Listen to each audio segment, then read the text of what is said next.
بسم الله الرحمن الرحيم maanta oo bishu tahay 27 bishii tobnaad waxaa garow nagu soo booqday SRG-ga Mr. Jim iyo wafdiga la socday waxaan runtii aad uga mahad celinaynaa sida UN-ku ay mar walba dalka Soomaaliya u garab taagan yihiin dhinaca horumarka siyaasadda iyo dhaqaalaha iyo amnigaba sidoo kale muddadii aan wada joognay wafdigiisa iyo xubnaha matalay dowladda Puntland waxay ka wada hadleen arrimo badan oo khuseeya arrimahaas siyaasadda dhaqaalaha iyo amniga intaba waxaan uga mahad celinaynaa howlaha badan ee hay'adaha UN-ku ay ka wadaan guud ahaan dalka Soomaaliya gaar ahaan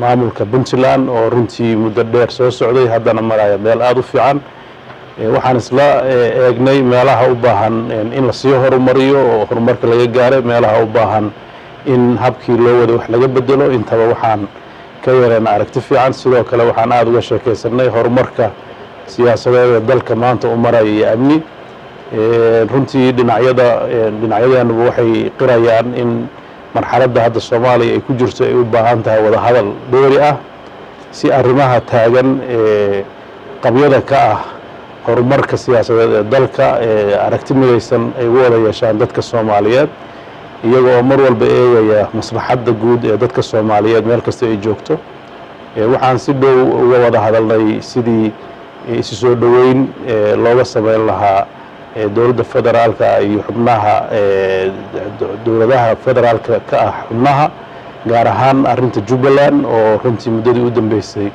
caqabad ay ka taagnayd waxaan rajaynayaa dadaalka ay wadaan iyo dadaalka guud oo dadka kale ee Soomaaliyeed wadaan iyo dadaalka ay Puntland ka wado arrintaas kaalinta ay ka qaadan lahayd inay maridhali doonaan waxaan dhammaan sida aan ka wada hadalnay Puntland mar walba diyaar u ahayd inay qayb ka qaadato geedi socodka siyaasadeed iyo amni iyo dhaqaale ee dalka Soomaaliya loo ilaalin lahaa midnimada Soomaaliya loo dhaqangelin lahaa nidaamka federaalka ah mar walbana beesha caalamka oo UN-ku ay hogaaminayso ay gacan uga geysan lahayd isbedeladaas iyo horumarkaas socda waan soo dhaweynaynaa mar labaad waan ku faraxsanahay imaanshihiisa waxaan u rajaynayaa haddii Ilaahay inay marar badan oo kaleetana soo noqon doonaan u mahadsantahay President Saeed Deni, honorable members of the cabinet, members of the press, good afternoon and greetings. It is a pleasure to be back in Garowe. I am here today on one of my regular visits to federal member states to review the work of the United Nations team and to discuss local and national issues with federal member state leaders. I'm pleased that Deputy Special Representative Rosadan Zenenga has also joined me on this trip.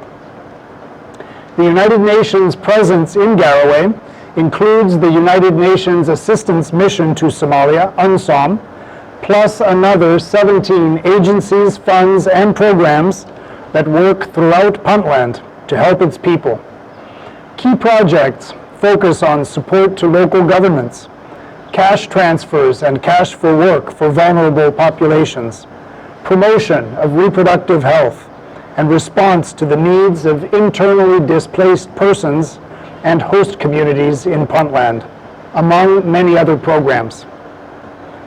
In our meetings today with President Saeed Deni and his cabinet, we discussed a range of local issues related to economic development, democratic reform, and security. We congratulated Puntland's leaders for the recent successful investment conference and the start of the Ethiopian Airlines flight over the summer. Both offer positive signals of economic revival in Puntland. We also learned about preparations for the new Puntland Development Plan, and we look forward to collaborating on that initiative. We heard about the work of the Transitional Puntland Electoral Commission. We understand that nominated members will shortly be considered for endorsement by the Puntland State Assembly. Mr. President, members of the Cabinet, members of the press, these are solid examples of the Puntland government's commitment to economic and social development and to democratization, which we applaud. We stressed during our visit the importance of ensuring that peace and security prevail for the population. We commend Puntland for its ongoing efforts to degrade Al-Shabaab, relying mainly on its own forces and financial resources.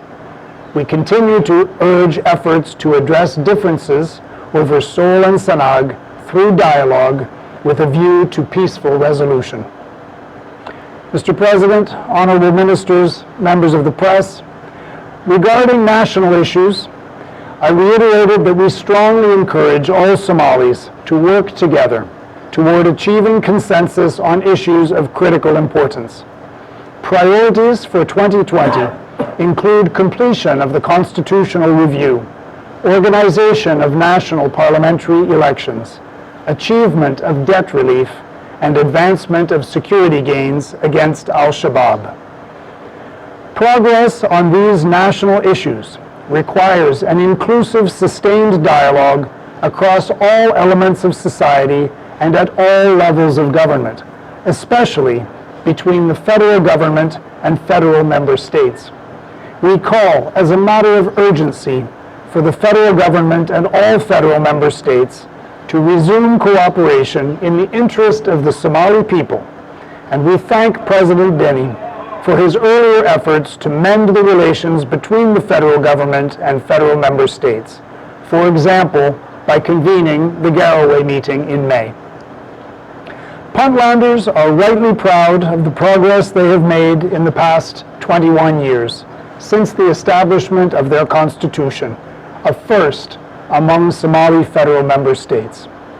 I am confident that under President Said Deni's leadership, Puntland can play a constructive role in advancing national priorities. I thank President Said Deni, his government, and the people of Garowe and of Puntland for their warm welcome and gracious hospitality during our brief visit. Thank you. Thank you. Mr. President, thank you.